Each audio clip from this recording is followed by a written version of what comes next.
Gracias, señor presidente. De nuevo con mis saludos a los colegas de las distintas bancadas y a los funcionarios de la administración. Bueno, ya llevamos varias sesiones de este debate. Yo primero, doctor Bocarejo, quiero hacer como un resumen de lo que llevamos hasta ahora, como un recuento de las principales conclusiones para añadir algunas cosas adicionales en una segunda parte de la intervención. La primera conclusión a la que hemos llegado es que el servicio de Transmilenio y en general de todo el sistema integrado de transporte en Bogotá es supremamente malo. Aquí yo mostré los distintos indicadores, incluso el doctor Bocarejo en algunas de sus intervenciones señaló su preocupación por la mala calidad del servicio, el hacinamiento, la demora de los buses, el tiempo de los viajes, la inseguridad, etcétera, etcétera, etcétera.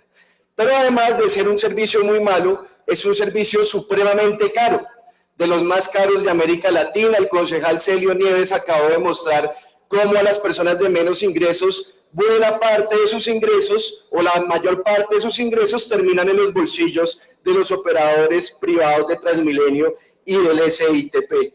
Hay cifras que son escandalosas. Entre el 2000 y el 2014, la tarifa de Transmilenio aumentó un 30% por encima de la inflación. Esas son dos conclusiones, yo creo, con las que todos hemos estado de acuerdo en los debates que hemos hecho aquí en este recinto.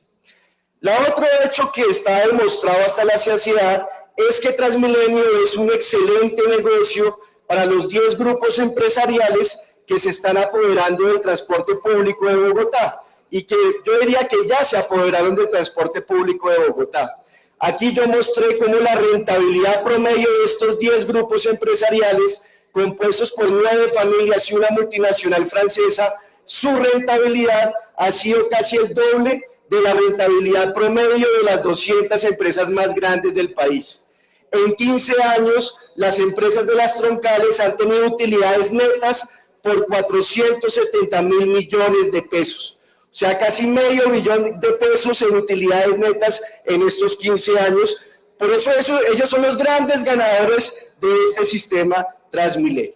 Y lo tercero que quiero resaltar en esta parte introductoria como de las conclusiones que he venido haciendo es la respuesta a la pregunta ¿por qué el servicio es tan malo y por qué es tan caro? Bueno, es malo y en caro en primer lugar porque el alcalde Enrique Peñalosa en su primera administración salió con la ideota, con ese absurdo, con ese despropósito de decir que Transmilenio hace lo mismo que un metro, pero es más barato. Y nos montó troncales de buses rápidos de BRT en troncales de altísima demanda donde debería ir un metro.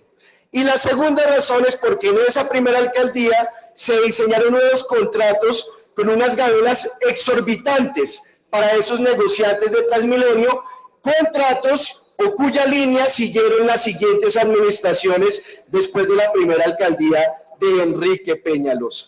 Además, aquí se han hecho denuncias supremamente graves, señora gerente de Transmilenio y doctor Bocarejo, sobre los sobrecostos del sistema. El doctor Jairo Cardoso, en su debate, mostró con una comparación de la canasta de costos los enormes sobrecostos en los que nos están cobrando los operadores privados y que hace que ese déficit de Transmilenio y del SITP sea supremamente alto.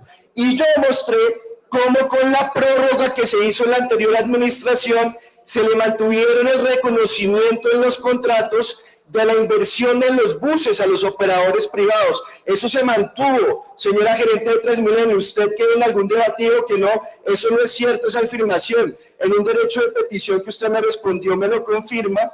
Y esa prórroga manteniendo ese tipo de gabelas lo que hace es que estamos pagando sobrecostos, que de acuerdo con los cálculos que he hecho oscilan entre 140.000 millones de pesos al año y 240.000 millones de pesos al año. ¿Por qué? Porque le estamos pagando por unos buses que ya les pagamos por la inversión que ya está totalmente pagada y por una rentabilidad que también no se les debería reconocer. Ese es el primer punto. Ahora, cosas nuevas. O antes de las cosas nuevas, resaltar esto, doctora Alexandra. Yo he hecho aquí algunas propuestas y algo que usted ha dicho que no se puede hacer, una de las propuestas que yo he hecho es el tema de la modificación unilateral de los contratos. Yo he dicho, si esos contratos son leoninos para la ciudad, pues se puede entrar primero a intentar renegociar con los operadores privados. Y si ellos no están de acuerdo porque les va muy bien, pues modifíquenlos unilateralmente. Usted en las últimas sesiones dijo, eso no se puede hacer. La concejal Bastidas dijo que eso era populismo. Bueno, pues bien, yo quiero reiterar y demostrar aquí con las normas en la mano que eso no es populismo y que sí se puede hacer. Otra cosa es que el alcalde Peñalosa y la doctora Alexandra no lo quieran hacer y ya vamos a ver por qué no. Pero en realidad la cláusula 123 de los contratos de Transmilenio, la ley 80 del 93, los conceptos de la Sala de Consulta Civil del Consejo de Estado, las sentencias de la Corte Constitucional dicen que sí se puede hacer lo que yo estoy planteando. Después de la sesión en que la doctora Alexandra dijo que no se podía hacer eso, yo le envié un derecho de petición, doctor Bocarejo, y le pregunté a la doctora Alexandra, por favor dígame, explícame, ¿por qué usted en esa sesión afirmó que no se podía hacer? Y me respondió un concepto larguísimo, citando sentencias que yo también había citado acá.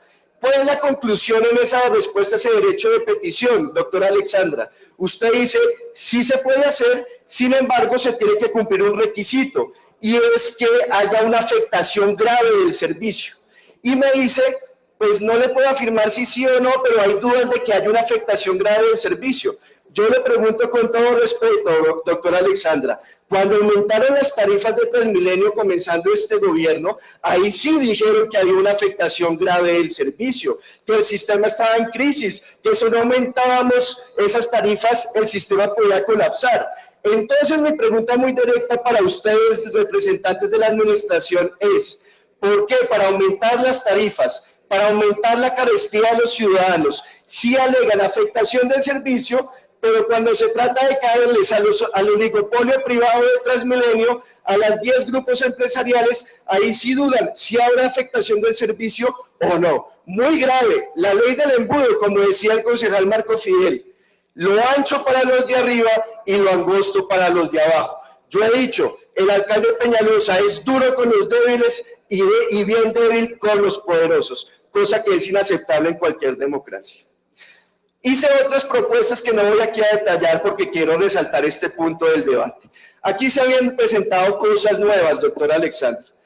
Yo siempre he dicho que el doctor Peñalosa juega con la camiseta de los operadores privados y estoy encontrando cosas que me llevan a corroborar lo que he dicho. Y vamos a mirar, doctora Bastidas, cuáles son las pruebas que tengo. Voy a hablar de lo feo de Transmilenio. Ya hablé de lo malo de Transmilenio, voy a hablar de lo feo, doctor Bocarejo. Hace poco La Silla Vacía publicó un artículo que se titula La empresa que gana con la crisis de Transmilenio. Y en ese artículo, que no voy a detallar, La Silla Vacía dice, mire, con la posible prórroga de los contratos de fase 1 y fase 2, y además con la declaratoria de incumplimiento de Ecobús y de GOBús, la empresa que gana es una empresa que se llama el Grupo Express. El Grupo Express, que tiene a Express del Futuro y a Consorcio Express. Me puse a buscar y resulta que el asesor de cabecera del alcalde Peñalosa, oigan bien colegas, el asesor de cabecera del alcalde Peñalosa para temas del SITP también ha sido consultor del Grupo Express y de los negociantes del SITP. El asesor de cabecera del alcalde mayor de Bogotá para los temas del SITP ha sido consultor para los negociantes del SITP. ¿Quién es el personaje? Se llama Oscar Díaz. Oscar Díaz es un pupilo de Peñalosa.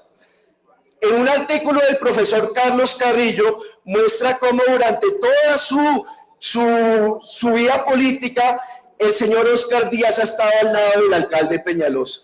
Fue asesor de él en 1998, lo acompañó como asistente en la Universidad de Nueva York, trabajó con el doctor Peñalosa en el ITDP. Recordemos que el ITDP es esta organización mundial dedicada a promover Transmilenios por el mundo y a convencer a los gobiernos que en vez de hacer metros, hagan Transmilenio, organización que recibe donaciones de Volvo.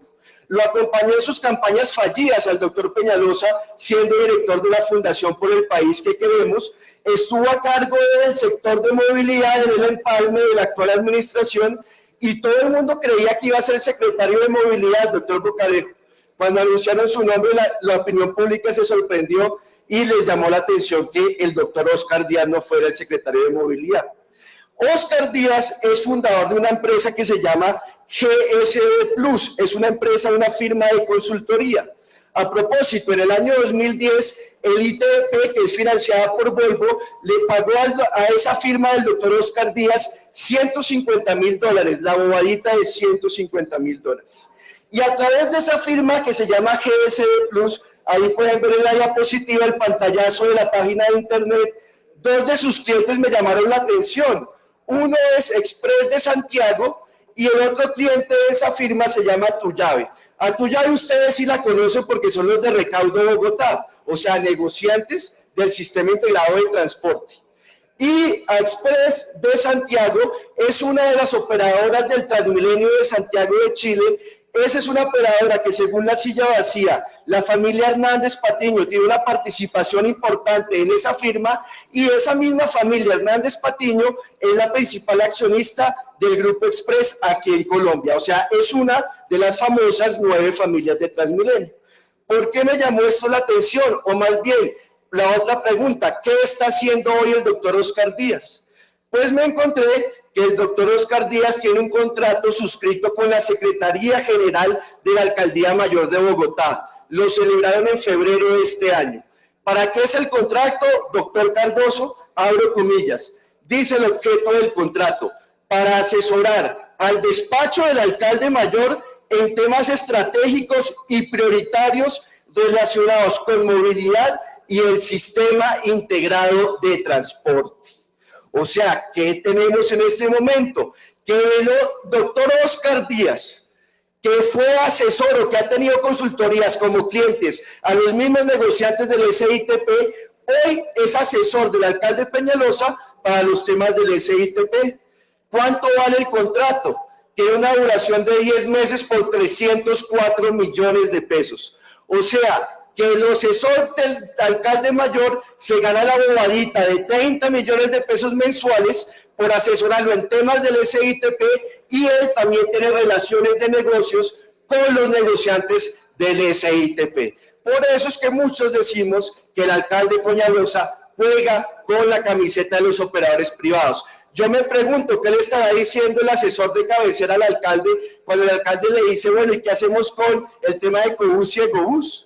Y recuerden lo de la silla vacía, la empresa que gana con eso es el Grupo Express, cliente del señor Oscar Díaz. ¿Y qué hacemos con el tema del recaudo? También la empresa de recaudo, cliente del señor Oscar Díaz. Cosas que pues para alguna, en Colombia como están descompuestos, está tan descompuesta esta sociedad, alguno podría decir esto es normal, pero esto es supremamente grave lo que estoy aquí denunciando.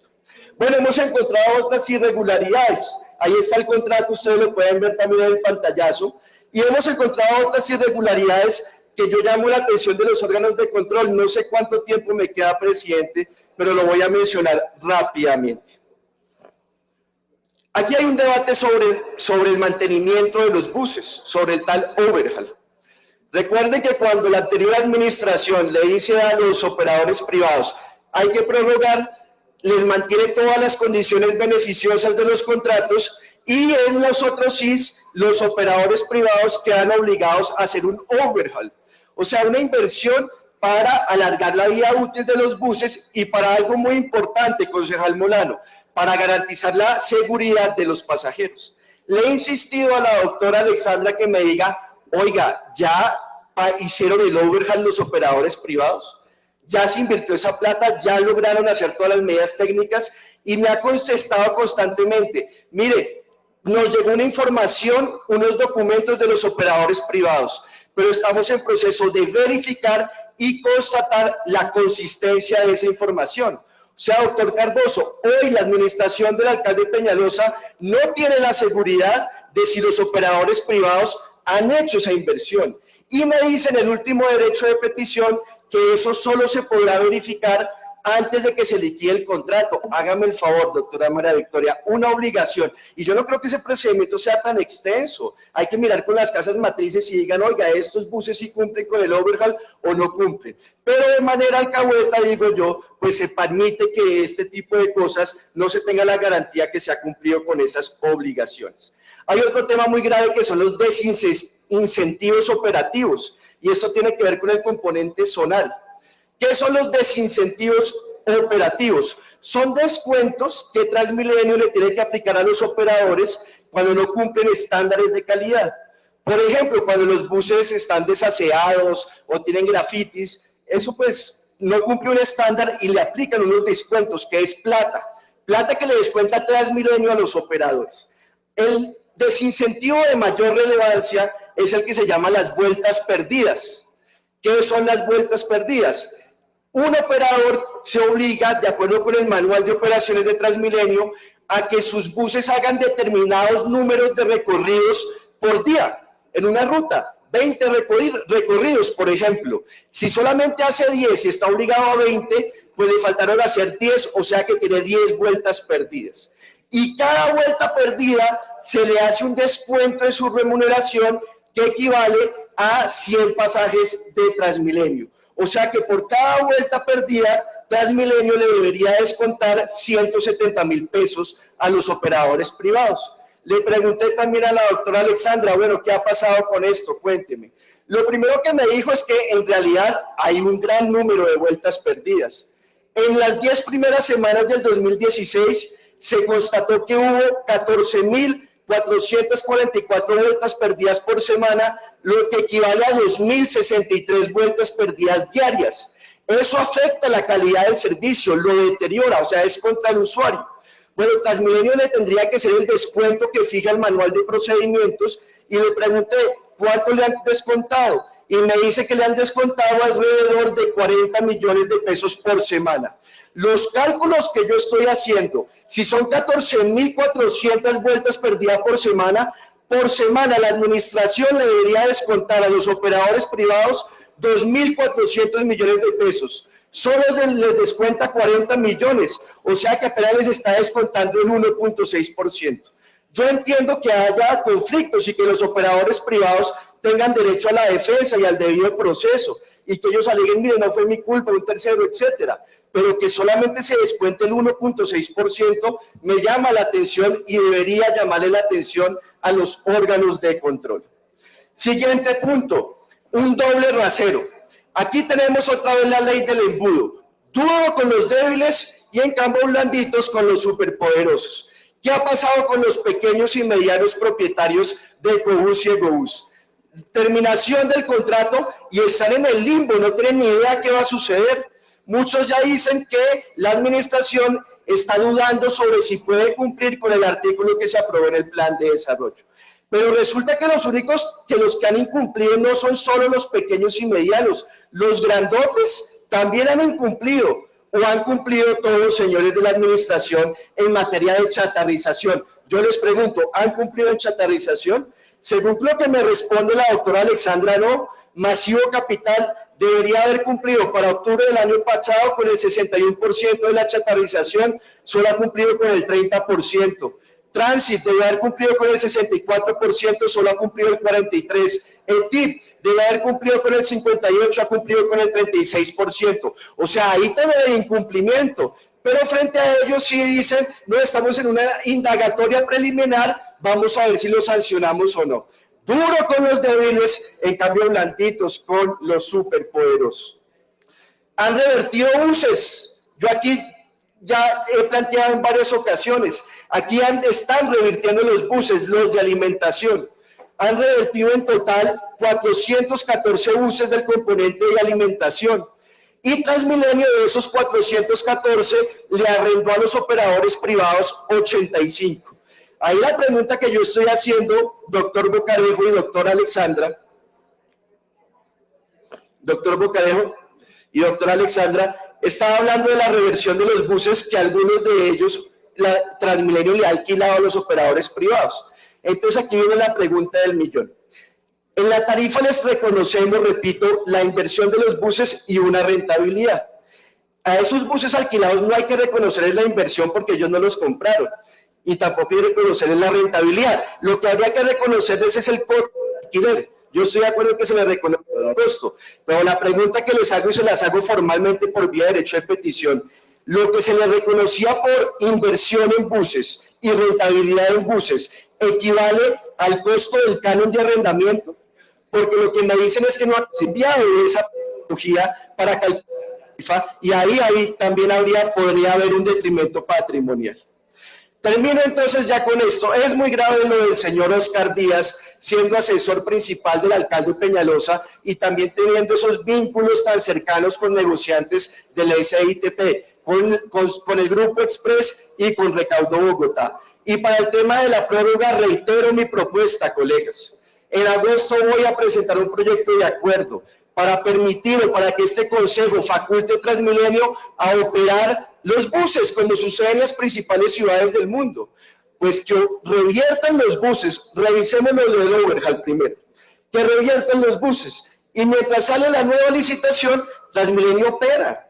Ya tiene la experiencia, el conocimiento. Es más, eso le permitiría saber al distrito cuánto es que en realidad cuesta operar esos buses para no incurrir en sobrecostos como los que se está incurriendo. Muy grave lo que he señalado acá. El alcalde Peñalosa sigue jugando a favor de los operadores privados de Transmilenio y eso también se ve en el caso del metro, como lo vamos a demostrar en el próximo debate que se va a hacer en esta corporación. Muchas gracias.